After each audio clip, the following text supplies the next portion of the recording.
Mendung menyelimuti sore ini. Aku yang hanya bisa duduk termenung, melihat bulir air hujan yang perlahan membekas jendela kamar.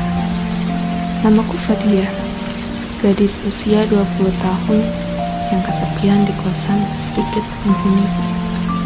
Hanya bisa menggoreskan kuas kayuku pada kanvas di pojok kamar. Hujan mengingatkanku akan keindahan yang pernah terukir dulu bersama kekasihku. Deon namanya. Dia selalu ada, apapun akan dilakukan untukku. Bahkan, masih teringat jelas ketika dia setiap hari memberiku cat dan kuas baru. Dia tahu aku seorang pelukis, dan cita-citaku adalah menjadi pelukis terkenal. Dia selalu support, apapun yang kubutuhkan, dia selalu siap membantu. Suatu ketika, saat itu hujan begitu deras. Aku yang sedang mencari bunga mawar di toko bunga, terjebak dalam hujan. Kutelepon dia agar menjemputku, tetapi ponselnya tak terhubung. Bunga mawar yang aku beli, kubungkus dengan plastik dan kardus, supaya bentuknya tak berubah saat dibawa pulang ke kos nanti. Rasanya hujan ini tak akan cepat reda. Aku pun menerjang hujan. Tak peduli badanku basah kuyup karena air hujan. Yang aku butuhkan saat ini adalah berbunga mawar segera sampai ke kos. Di tengah aku berlari, aku menabrak seorang gadis cantik yang sedang membawa bunga mawar, serta laki-laki membawa payung di sampingnya. Mataku terbelalak melihat siapa yang aku tabrak. Dia adalah Rosa, teman sekampusku, bersama laki-laki yang sangat aku cintai. Aku bisa jelasin semuanya, ucap Deon sembari memegang lenganku. Kita bicara nanti ya. Aku gak butuh penjelasanmu sekarang. Masih ada urusan yang lebih penting daripada urusan kalian berdua. Paham? Sahutku dengan senyum palsu. Rosa hanya diam beribu bahasa. Hanya saja, aku masih tak percaya. Dia yang kuanggap sebagai sahabat, pergi berdua dengan kekasihku. Aku bergegas meninggalkan mereka berdua. Bunga mawar yang harusnya aku lindungi dari air hujan, kini tak kupedulikan lagi. Kubuang tepat di depan jalan raya, agar dapat terlindas dan hancur seperti hatiku ini. Aku menyusuri jalan dengan hujan yang masih deras. Terlihat perempuan berkulit pucat sedang berteduh di depan kosku. Bajunya yang lusuh telah basah karena guyuran air hujan. Aku berjalan menghampiri perempuan itu. Dia hanya tersenyum. Aku kenal jelas wanita itu. Dia adalah Laura, salah satu penghuni kos yang selalu menemaniku di saat sedih. Walau dia memiliki satu kekurangan, tetapi tidak masalah. Kakinya yang tak nampak ke tanah, itulah satu-satu kekurangan Laura. Ku ajak dia masuk ke dalam kamar. Walau ku sediakan kopi atau teh hangat, sama saja wajahnya tetap pucat. Laura, apa yang harus aku lakukan?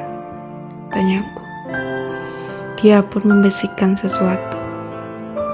Sekejap aku terkejut mendengarnya. Namun setelah aku pikir-pikir, apa yang disebutkan Laura ada benarnya juga. Pagi hari ketika hendak berangkat ke kampus, aku melihat Deon yang menyender di mobilnya, tepat di depan kos. Aku berusaha menghindarinya, namun tetap saja dia menarik tanganku. Fah, aku bisa jelasin semuanya ke kamu, ujar Deon. Semuanya udah jelas, Deon.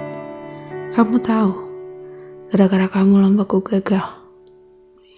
Aku minta maaf, sayang, pucuk Deon. Maafmu akan kuterima kalau kamu mau kabulin permintaanku, jawabku ketus. Baik, apapun akan aku lakukan demi kamu. Bawakan aku setangkai bunga mawar merah. Dan dan antarkan ke kos malam ini, jawabku sembari berlalu. Mungkin saran dari Laura akan bekerja sesuai dengan rencana. Dengan ini, Dion tak akan meninggalkanku lagi. Jam menunjukkan pukul 8 malam. Aku menunggu dalam kamar. Lagi dan lagi hujan datang menghampiri. Suasana malam menjadi semakin dingin.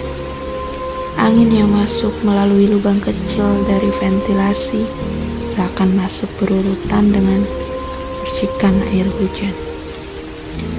Angin di depan begitu kencang sehingga membuat daerah sekitar jendela mulai basah. Masih kupandangi arloji. Dion tak kunjung datang. Aku mencoba membuka pintu. Siapa tahu Dion ada di depan. Sayang, batang hidungnya pun belum juga muncul. Laura yang biasa main ke kamar kini tak terlihat. Saat aku mulai putus asa, tiba-tiba suara terdengar dari depan. Kuraih gagang pintu dan membuka siapa yang ada di balik pintu itu. Aku sangat senang. Dion ternyata memenuhi janjinya. Seketika aku langsung memeluknya. Peluk sangat erat. Entah kenapa air mataku mengalir bahagia. Dion pun tersenyum sembari memberikan setangkai bunga merah segar padaku. Aku senang, kini Dion tak akan berpaling lagi dariku. Ku antar Dion agar duduk di atas kasur. Mukanya tampak pucat, ku basuh muka tampannya dengan handuk. Hujan membuatnya kedinginan, sehingga ku ambil handuk agar ia tidak merasa kedinginan lagi. Saat hendak menyelimutinya, ternyata dia memberiku hadiah kecil, cat tinta warna kesukaanku, merah, semerah mawar yang dia berikan padaku tadi. Dia keluarkan perlahan dari saku dadanya. Aku pun mulai melukis bunga mawar merah yang ia berikan. Cat merah yang Dion beri pun sangatlah cantik, secantik darah yang terus mengalir dari dadanya. Aku senang, kini kamu selalu ada untukku.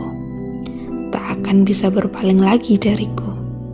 Kamu laki-laki terhebat yang pernah aku punya. Laura benar, dengan cara inilah kamu bisa menemaniku sepanjang waktu. Kini ada 2 orang yang selalu menemaniku dikala aku kesepian, Dion, sang kekasih hati, dan Laura.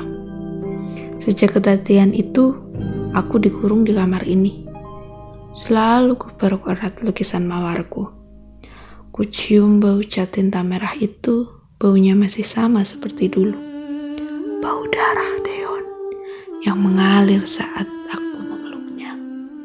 Kutusuk dadanya dengan kuas runcing agar aku bisa memilikinya utuh. Namun, kini aku tinggal sendiri dalam kamar kosong. Kadang sesekali Laura menjenguk, tetapi Dion tak pernah datang. Aku hanya bisa duduk termenung di kamar ini, menunggu para rombongan wanita datang, membawakanku senampan makanan dan sebuah benda kecil yang disebut dengan obat.